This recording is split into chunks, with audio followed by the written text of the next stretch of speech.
Runājot par pārtikas tēmu, ik viens var sev uzdot tādu jautājumu. Vai mēs vispār zinām, kas ir tie, kuri veido tā sauktos globālos ēdienu standartus un vadlīnijas, kas ir tās organizācijas, kurām par to ir teikšana? Viņi faktiski ir tie, kas atbild par rietumu sabiedrības ēdienkarti ar visiem toksīniem un patreiz tiešā veidā atbild par to, kas īsti tajā būs jau tuvākajā nākotnē. Varētu likties ļoti dīvaini, it kā cilvēki vairs nezinātu, kas viņiem jāēd. Taču patreiz diezgan izteikti vērojamā tendence likvidēt ierasto pārtikas un lauksaimniecības industriju, aizbildinoties ar klimatu pārmaiņām un aizvietot to ar pavisam ko citu, taču nav ne dabiski, ne to izvēlas paši cilvēki. To visu mums tikai pasniedz kā propagandas rakstus arī vietējā presē, ka, piemēram, Vācijā ļoti samazinās gaļas patēriņš un cilvēki pāriet uz vegānismu. Tā it kā būtu viņu izvēle, nevis režīma un dažādu organizāciju propaganda, faktiski lauksaimniecības likvidācija, cenu kāpums, sankciju dēļ un daudz citu faktori, kas ir apzināta politika. Pagaidām ir šādi raksti, bet, lai saprastu to, ko globālais oligarhāts plāno tālāk, ir jāiepazīst ar tādu organizāciju kā Codex Alimentarius. Izklausās pēc kaut kāda viduslaika ordeņa, taču tā ir vēl 63. gadā ANO un PVO dibināta starptautiska komisija, kuras uzdevums ir ne vairāk un ne mazāk kā noteikt standartus visam cilvēku lietotajam ēdienam. Tulkojumās nozīmē tieši to ēdiena kods. Pašai par sevi tai nav likumdošanas spēka, taču tās 189 dalībvalstis šo standartus ievieš praksē savās valstīs. Tie ietilpst arī visa Eiropas Savienība un līdz ar to arī mēs. Bet vai esat kaut ko dzirdējuši par šādu tik svarīgu komisiju, kura lemj to, ko mums būs ēst? Taču tā ir milzīga globāla organizācija ar mītni Romā, bet tā ir vēl 20 dažādas komitejas dažādās pasaules valstīs, kur katra atbild par savu agrikultūras sfēru. Piemēram, ASV atrodas higienas komiteja, Kanādā ir marķēšana, Vācijā īpašo diētu, Meksikā augļu un dārzeņu komiteja un tā tālāk. Ķīnā ir veselas divas – pārtikas piedevu un pesticīdu komiteja.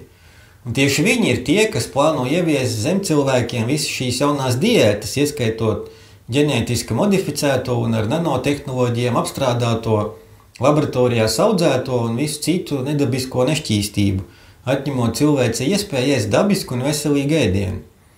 Šī ir daudz lielāka problēma, kā mums šobrīd varētu likties, taču jāatceras, ka arī Latvija ir līdz ausīm integrēta šajos plānos, tāpēc šis PVO pagājušā gada ziņojums par globālo ēdienu stratēģiju līdz 30. gadam tieši tāpat attiecas arī uz mums.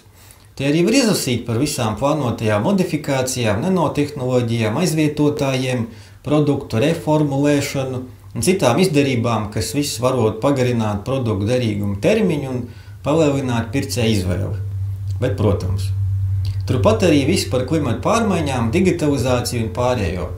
Un tas vēl nav viss. Tālāk mums tiek piedāvāti arī citi labumi, jo tieši ANO sāk runāt par ēdamiem insektiem un arī par to ir visādi ziņojumi. Te ir viens no pagājušā gada beigām, kur minēti 4 iemesli to darīt, salīdzinot ar taizemi. Tiesa gan nekas nav teikts par saindēšanos ar pārtiku tajos reģionos un to, ka viņi to visu tur ēd ne jau aiz labas dzīves, bet aiz drausmīgas nabadzības. Taču tā kā kontrolēt nabadzības ieviešanu paredzēt arī rietumos, attiecīgi jāpāriet arī uz nabadzīgu diētu. Un lūk, gandrīz 2000 ēdamu insektu sugu daudzās Āzijas diētās ir tieši tas, ko mums vajag, jo tie netaisa purkšķus un līdz ar to ir daudz draudzīgāka planēta, atšķirībā no tām pašām govīm. Bet dažādās sanāksmēs tiek piedāvāts uzturā lietot vēl daudz vairāk, līdz pat 90 000 insektu sugu. Tad gaļas kategorijā ietilpst arī žurkas, suņi, opasumi un citi zvēri, kurus pārtikā līdz šim lieto tikai ļoti attālinātos un ekstrēmi nabadzīgos pasaules nostūros. Tagad tas viss ietilpst arī globālistu piedāvājumā rietumniekiem un, kā zināms, Eiropas Savienībā pamazām jau sāk apstiprināt uzturā gan miltu tārpus, gan dažādus insektus un no tiem ražotā produkcija pamazām parādās arī veikalu plauktos. Vienlaikus mākslīgi tiek audzētas cenas un apturēta ierastās pārtikas ražošana. Un tas it nemaz nenotiek kaut kā slepeni, bet ļoti atklāti, nekaunīgi un ar agresīvu mārketingu. Un tieši tāpat kā ar potēm, atkal darbā tiks laisti dažādi ietekmeļi, piemēram, Dikau Kidmeņa 18. gadā reklamēja insektus kā ēdienu, un varat mēģināt iedomāties, kas to stums šeit mums. Tas jau notiek, un par to ir sižeti. Un arī tas vēl no viss, jo propagandas mediji sāk apcerēt nākamo projektu, vai alu var taisīt no urīna, jo ir jāglāb klimats. Pilota projekts tika palaists jau pirms 6 gadiem Dānijā ar attiecīgu nosaukumu Pisners.